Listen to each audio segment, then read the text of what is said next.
Morning mga langgayan. Siyempre after ng konting exercise, so inom tayo ng tubig.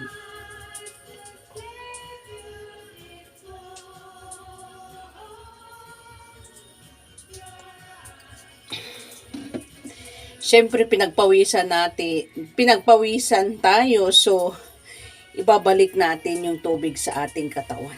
Uminom ako ng tubig mga langga.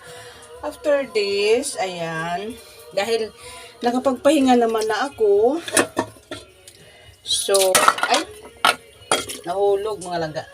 Ang gagawin ko is maghihilamos ako gamit ang aking beauty products na nag-aalaga ngayon at pinagkakatiwalaan ko sa aking mukha mga langga. Ayan. Happy lang mga langga. Alam nyo, napakasaya ng buhay kahit maraming problema. Ang ginagawa ko lang mga langga, maglalagay lang ako dito sa kamay ko ng sabon. Hindi ko direct na nilalagay sa aking mukha ang Kojic soap mga langga. Kasi napakabulaan nito mga langga at saka napaka-smooth. O yan.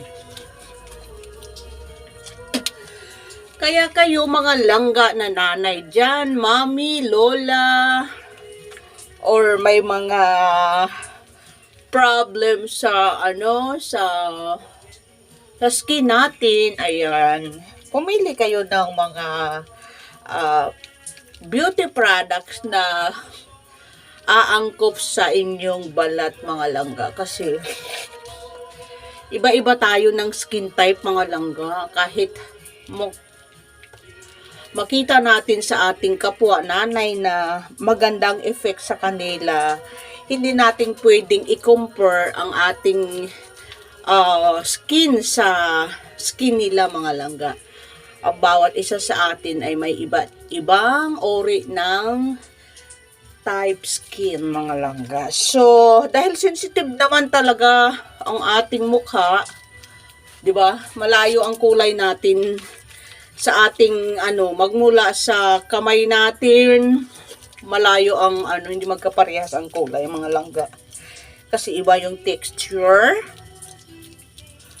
ng ating balat sa mukha compare sa balat sa katawan natin. So, ang pagkakaalam ko magkaparehas yata na sensitive. Yung kilikili natin sensitive din eh. Oo, kaya iba rin yung ginagamit natin sa kilikili natin. Ayan mga langga, medyo na-massage ko na ng kaunti ang aking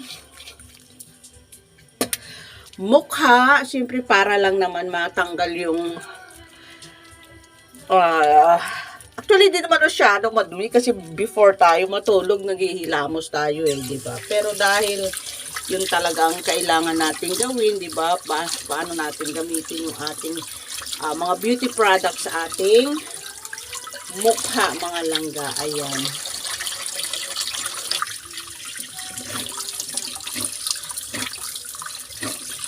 Hindi ko na pinakita kung paano ako maghilamos mga langga kasi okay, papakita ko pala. Ayan. Maghilamos na tayo. Nagbanlaw na pala. Mapula ang ating fans kasi kunting masahe ang ginawa ko mga langga. So, ayan. Pupunas tayo gamit ang tuwalya. Ano yon? May bibili mga langga.